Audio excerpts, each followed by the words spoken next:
Hi friend, ಎಲ್ಲಿಗೂ ನಮಸ್ಕಾರ. ಸುಮಾ ಅಡುಗೆ ರೆಸಿಪಿ ಚಾನಲ್ಗೆ ಸ್ವಾಗತ. ನಾನಿವತ್ತು ಮದುವೆ ಮನೆಯಲ್ಲಿ ಮಾಡುವಂಥ ಬೀನ್ಸ್ ಪಲ್ಯನ ಮನೆಯಲ್ಲೇ ಟ್ರೈ ಮಾಡಿದೆ. ತುಂಬ ಚೆನ್ನಾಗಿ ಬಂತು. ಈ ವಿಡಿಯೋನ ನಿಮ್ಮ ಹತ್ರ ಶೇರ್ ಮಾಡ್ಕೋಬೇಕು ಅಂತ ಅನಿಸ್ತು, ಶೇರ್ ಮಾಡ್ಕೋತಿದ್ದೀನಿ. ನಿಮ್ಮೆಲ್ರಿಗೂ ಈ ವಿಡಿಯೋ ಇಷ್ಟ ಆಗುತ್ತೆ ಅಂದ್ಕೊಂಡಿದ್ದೀನಿ. ಇನ್ನೂ ನನ್ನ ಚಾನಲ್ ಯಾರೆಲ್ಲ ನೋಡಿ ಸಬ್ಸ್ಕ್ರೈಬ್ ಮಾಡಿಲ್ಲ ಹೊಸಬ್ರು, ಪ್ಲೀಸ್ ಸಬ್ಸ್ಕ್ರೈಬ್ ಮಾಡ್ಕೊಳ್ಳಿ. ಬನ್ನಿ ಹೇಗೆ ಮಾಡೋದು ಅಂತ ನೋಡ್ಕೊಂಬರೋಣ. ನಾನಿಲ್ಲಿ ಮೊದಲಿಗೆ ಬೀನ್ಸ್ನ ಸಣ್ಣದಾಗಿ ಹೆಚ್ಚಿಟ್ಟು ತೊಳೆದು ಎತ್ತಿಟ್ಕೊಂಡಿದ್ದೀನಿ. ಅದಾದ ನಂತರ ಸ್ಟವ್ ಹಚ್ಚಿ ಒಂದು ಕುಕ್ಕರ್ ಇಟ್ಕೊಂಡು ನಾನು ಬೀನ್ಸನ್ನು ಹಾಕೋತಾ ಇದ್ದೀನಿ. ಅದಕ್ಕೆ ಸ್ವಲ್ಪ ನೀರನ್ನು ಹಾಕ್ಕೊತಿದ್ದೀನಿ. ನಾನೀಗ ಇದಕ್ಕೆ ರುಚಿಗೆ ತಕ್ಕಷ್ಟು ಉಪ್ಪನ್ನು ಸ್ವಲ್ಪ ಹಾಕೋತಿದ್ದೀನಿ. ಹಾಕ್ಕೊಂಡು ಇಲ್ಲಾಂದರೂ ಇದನ್ನು ಒಂದು 5 ನಿಮಿಷ ಬೇಯಿಸ್ಕೋಬೇಕಾಗುತ್ತೆ. ಜಾಸ್ತಿ ಹೊತ್ತು ಬೇಯಿಸ್ಕೊಳ್ಳೋ ಅವಶ್ಯಕತೆ ಏನಿಲ್ಲ. ಹಾಗೆ ಅದ್ರ ಜೊತೆಗೆ ಬೇಯೋದಕ್ಕೆ ನಾನು 1 ಟೇಬಲ್ ಸ್ಪೂನಷ್ಟು ಕಡಲೆಬೇಳೆನ ಹಾಕ್ಬಿಟ್ಟು ಒಂದು 5 ನಿಮಿಷ ಬೇಯಿಸ್ಕೊಳ್ಳೋಣ. ನಾವೀಗ ಜಾಸ್ತಿ ಟೈಮ್ ತೊಗೊಳ್ಳಲ್ಲ. ನೋಡಿ 5 ನಿಮಿಷ ಆಗಿದೆ. ಈಗ ನಾನೀಗ ಜಾಲ್ರಿ ತಗೊಂಡು ನಾನೀಗ ಇದನ್ನು ಸೋರಿಸ್ಕೊತಾ ಇದ್ದೀನಿ. ನೋಡಿ ಸೋರಿಸ್ಕೊಂಡಿದ್ದ ನಂತರ ನಾನೀಗ ಸ್ಟವ್ ಹಚ್ಚಿ ನಾನೀಗ ಒಂದು ಬಾಣಲಿನ ಇಟ್ಕೋತಾ ಇದ್ದೀನಿ. ಚಿಕ್ಕದೊಂದು ಪ್ಯಾನ್ ಇಟ್ಕೊಂಡಿದ್ದೀನಿ. ಪ್ಯಾನ್ ಸ್ವಲ್ಪ ಬಿಸಿ ಆದ ನಂತರ ಅದಕ್ಕೆ ನಾನು 1.5 ಟೇಬಲ್ ಸ್ಪೂನಷ್ಟು ನಾನಿಲ್ಲಿ ಸಾಸಿವೆನ ಹಾಕ್ಕೋತಾ ಇದ್ದೀನಿ. ಸಾಸಿವೆ ಸ್ವಲ್ಪ ಚಿಟಪಟ ಆದ ನಂತರ ನಾನು ಇದಕ್ಕೆ ಕೊಬ್ಬರಿ ಎಣ್ಣೆನ 1.5 ಟೇಬಲ್ ಸ್ಪೂನಷ್ಟು ಕೊಬ್ಬರಿ ಎಣ್ಣೆನ ಹಾಕ್ಕೋತಾ ಇದ್ದೀನಿ. ನಿಮ್ಮ ಮನೇಲಿ ಯಾವ ಎಣ್ಣೆ ಇರುತ್ತೋ ಅದನ್ನು ನೀವು ಹಾಕ್ಕೋಬೋದು. ಹಾಗೆ ನಾನು 1 ಟೇಬಲ್ ಸ್ಪೂನಷ್ಟು ಉದ್ದಿನಬೇಳೆನ ಹಾಕ್ಕೊಳ್ತಿದ್ದೀನಿ. ಅದಾದ ನಂತರ ನಾವೀಗ 1.5 ಇಲ್ಲ 1 ಟೇಬಲ್ ಸ್ಪೂನಷ್ಟು ನಾನಲ್ಲಿ ಕಡಲೆಬೇಳೆನೂ ಸಹ ಹಾಕ್ಕೋತಾ ಇದ್ದೀನಿ. ಹಾಗೆ ನಾನು ಸ್ವಲ್ಪ ಕರಿಬೇವನ್ನು ಹಾಕ್ಕೋತಿದ್ದೀನಿ. ಫ್ರೆಶ್ ಆಗಿರೋವಂಥ ಕರಿಬೇವನ್ನು ಹಾಕ್ಕೋತಾ ಇದ್ದೀನಿ. ನಂತರ ನಾನೀಗ ಇದಕ್ಕೆ 2 ಒಣಮೆಣ್ಸಿನ್ಕಾಯಿ ಹಾಗೆ 1 ಹಸಿಮೆಣ್ಸಿನ್ಕಾಯಿನ ಹಾಕ್ಕೊಳ್ಳೋಣ. ಹಾಕ್ಕೊಂಡು ಸ್ವಲ್ಪ ಮಿಕ್ಸ್ ಮಾಡ್ಕೊಳ್ತಾ ಹೋಗೋಣ.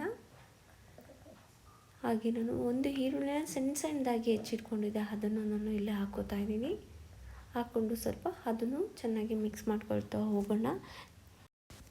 ಮಿಕ್ಸ್ ಮಾಡ್ಕೊತಾ ಇದ್ದೀನಿ. ನೋಡಿ ಈರುಳ್ಳಿ ಸ್ವಲ್ಪ ಚೇಂಜ್ ಆಗಬೇಕು, ಕಲರ್ ಚೇಂಜ್ ಆದ ನಂತರ ನಾನಿಲ್ಲಿ ಸ್ವಲ್ಪ ಅರಿಶಿನ ಪುಡಿನ ಹಾಕ್ಕೊಂಡು ಅದನ್ನು ಮಿಕ್ಸ್ ಮಾಡ್ಕೊತಾ ಇದ್ದೀನಿ.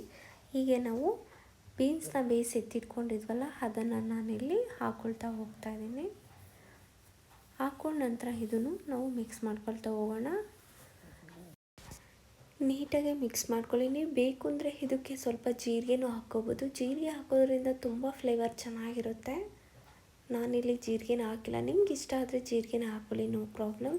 ಹಾಗೆ ನಾನಿಲ್ಲಿ ರುಚಿಗೆ ತಕ್ಕಷ್ಟು ಉಪ್ಪನ್ನು ಹಾಕ್ಕೋತಾ ಇದ್ದೀನಿ. ನಾನು ಆಲ್ರೆಡಿ ಮುಂಚೆ ಬೀನ್ಸ್ ಬೇಯೋದಕ್ಕೆ ಹಾಕಿದ್ದೆ, ಅದಕ್ಕೆ ಇಲ್ಲಿ ನೋಡಿಕೊಂಡು ಹಾಕ್ಕೋಬೇಕಾಗುತ್ತೆ ನೀವು ಅಷ್ಟೇ. ಇದನ್ನು ಒಂದು 5 ನಿಮಿಷ ನಾನಿಲ್ಲಿ ಬೇಯೋದಕ್ಕೆ ಬಿಡ್ತೀನಿ. ನೋಡಿ 5 ನಿಮಿಷ ಆದ ನಂತರ ತೋರಿಸ್ತಿದ್ದೀನಿ ನಿಮಗೆ ಹೇಗೆ ಅಂತ. ನೋಡಿ ಎಷ್ಟು ಚೆನ್ನಾಗಿ ಬೆಂದಿರುತ್ತೆ. ಯಾಕೆಂದರೆ ಟೈಮ್ ತೊಗೊಳ್ಳೋದಿಲ್ಲ, ಆಲ್ರೆಡಿ ಬೆಂದಿರುತ್ತೆ. ನಾನು ಕಾಲುವಾಗ ಬೇಯಬೇಕಾಗುತ್ತೆ ಅಷ್ಟೇ. ಈಗ ನಾನು ಲಾಸ್ಟದಾಗಿ ಫ್ರೆಶ್ ಆಗಿರೋಂಥ ಕಾಯಿ ತುರಿನ ಹಾಕ್ಕೋತಾ ಇದ್ದೀನಿ. ತೆಂಗಿನಕಾಯಿ ತುರಿನ 1/4 ಕಪ್ಪಷ್ಟು ಹಾಕ್ಕೊಂಡಿದ್ದೀನಿ. ಹಾಗೆ ನಾನು ಸ್ವಲ್ಪ ಫ್ರೆಶ್ ಆಗಿರೋಂಥ ಕೊತ್ತಂಬರಿ ಸೊಪ್ಪನ್ನು ಹಾಕ್ಕೋತಾ ಇದ್ದೀನಿ. ಹಾಕ್ಕೊಂಡು ಚೆನ್ನಾಗಿ ಮಿಕ್ಸ್ ಮಾಡ್ಕೊಳ್ತಾ ಹೋಗೋಣ ನೀಟಾಗೆ.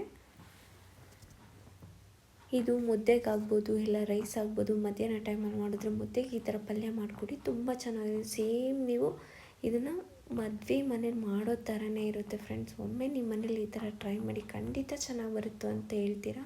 ಫೈನಲ್ ಆಗಿ ರೆಡಿ ಆಯಿತು. ನಾನೊಂದು ಪ್ಲೇಟ್ಗೂ ಸಹ ಸರ್ವ್ ಮಾಡ್ಕೋತಾ ಇದ್ದೀನಿ. ನೋಡಿ ಎಷ್ಟು ಚೆನ್ನಾಗಿ ಬಂತು.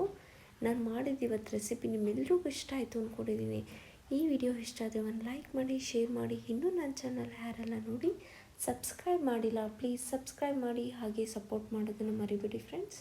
Thank you friends, thank you for watching. Next ವಿಡಿಯೋದಲ್ಲಿ ಸಿಗ್ತೀನಿ ಫ್ರೆಂಡ್ಸ್. ಅಲ್ಲಿವರೆಗೂ ಧನ್ಯವಾದಗಳು ಫ್ರೆಂಡ್ಸ್.